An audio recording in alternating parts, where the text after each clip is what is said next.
आजचा लोकमतमधील संपादकीय लेख गरिबांच्या नशिबी कमी दर्जाची औषधी का? माजी आरोग्य उपसंचालक, वैद्यकीय शिक्षण विभाग, महाराष्ट्र, डॉक्टर सुरेश सरवडीकर यांचा लेख.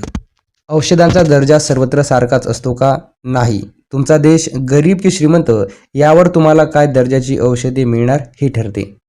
औषधे जीवनरक्षक असल्याने जगभरात सर्वत्र त्याचा एकच दर्जा असावा अशी अपेक्षा आहे व तसेच घडत असावे असे सामान्य जनतेस वाटते. पण वाटणे आणि प्रत्यक्ष यात खूपच फरक आहे.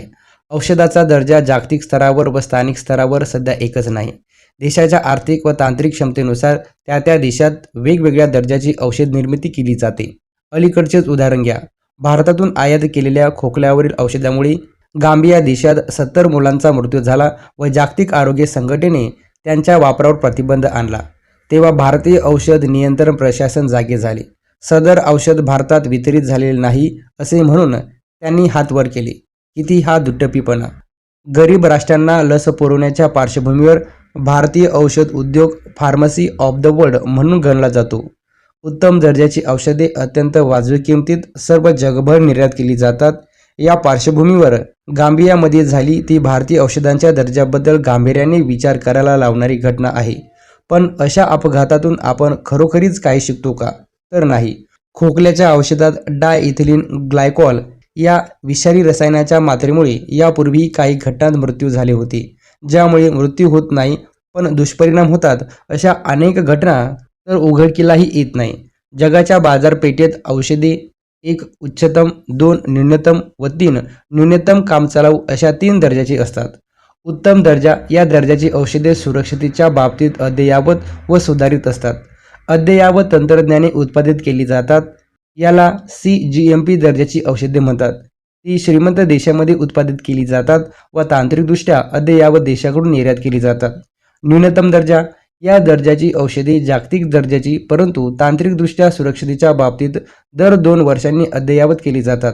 अशी औषधे जागतिक आरोग्य संघटनेच्या मानकांप्रमाणे उत्पादित केली जातात. त्याला WHO GMP दर्जाची औषधे म्हणतात. अशी औषधे तांत्रिकदृष्ट्या सबळ नसलेल्या देशात निर्यात केली जातात. न्यूनतम कामचलाऊ दर्जा अशी औषधे WHO GMP प्रमाणे उत्पादित केलेली नसतात, अद्ययावत नसतात. अशा दर्जाची औषधे भारतात देशांतर्गत मार्केटसाठी वापरली जातात व तांत्रिक तसेच आर्थिकदृष्ट्या कमकुवत देशांमध्ये आफ्रिका निर्यात केली जातात.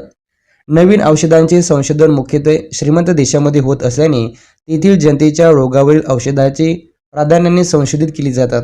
गरीब देशातील आजारावर अपवादानेच नवीन औषधे विकसित केली जातात. स्वस्त तंत्रज्ञान व मनुष्यबळ उपलब्ध असल्यामुळे भारतात उत्तम दर्जाची औषधे कमीत कमी किमतीत उत्पादित केली जाऊ शकतात. यामुळे भारत जगामध्ये सर्वत्र औषधे निर्यात करतो. भारतात आज जवळजवळ 15,000 छोट्या औषध कंपन्या जेनेरिक औषधे बनवितात. मोठमोठ्या कंपन्या उत्पादन खर्च कमी करण्यासाठी तेच औषध छोट्या कंपन्यांकडून आउटसोर्सिंग थर्ड पार्टी बेसिसवर स्वस्तात बनवून घेतात व स्वतःच्या ब्रँडने महागात विकतात. ही थर्ड पार्टी व्यवस्था कायद्यातून पळवाट म्हणून वापरली जाते. तेव्हा दर्जाशी तडजोड होतेच होते. म्हणजे एखादे औषध जेव्हा निकृष्ट दर्जाचे म्हणून सापडते तेव्हा कायद्याने थर्ड पार्टी उत्पादकावर गुन्हा दाखल केला जातो. यामुळे मोठी कंपनी कायद्याच्या तडाख्यातून सुटून जाते व दुसऱ्या थर्ड पार्टी कंपनीकडून तेच औषध उत्पादित करून आपला ब्रँडचा व्यवसाय बिनदिक्कत चालू ठेवते. औषधाच्या दर्जातील विविधतेमुळे भारतात एकाच कंपनीकडून वर नमूद केलेल्या 3 वेगवेगळ्या दर्जाची औषधे निर्यात केली जातात व त्या देशाच्या गरजेप्रमाणे उत्पादित करून निर्यात केली जातात व देशांतर्गतही विकली जातात. खरेदीदार कोणत्याही दर्जाच्या औषधीची निवड करू शकतो. महाराष्ट्रामध्ये औषधाच्या निकृष्ट दर्जामुळे 1986 मध्ये शासनाच्या जे रुग्णालयात 14 रुग्णांचा मृत्यू झाल्यावर आंतरराष्ट्रीय दर्जाची WHO GMP औषधे घ्यावी असा निर्णय महाराष्ट्र शासनाने 2003 मध्ये घेतला. तेव्हापासून महाराष्ट्र व काही इतर राज्यात आंतरराष्ट्रीय दर्जाची औषधे घेणे सुरू झाले. परंतु याचा अर्थ त्याच दर्जाची औषधे सरकारी रुग्णालयात सोडून बाहेर औषधाच्या रुग्णालयात व खाजगी रुग्णालयामध्ये उपलब्ध असतीलच असे नाही. एकूणातच औषधाचा दर्जा ही जीवनावश्यक बाब असली तरी जागतिक स्तरावर केवळ व्यापार नीतीच वापरली जाते. या दुजाभावामुळे विशेषतः गरीब देशांमध्ये निकृष्ट दर्जाच्या औषधामुळे होणारे हे अपघात असेच चालू राहणार यात अजिबात शंका नाही. निदान भारतात तरी भविष्यात हे अपघात टाळायचे असतील तर खालील 3 मुद्द्यावर ताबडतोब कार्यवाही होणे जरुरी आहे. 1.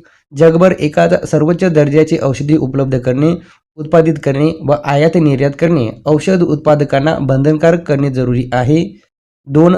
किमान 15,000 उत्पादकावर व लाखांच्या वर औषध वितरकावर नियंत्रण ठेवण्यासाठी शासनाकडे सध्या पुरेसे मनुष्यबळ नाही.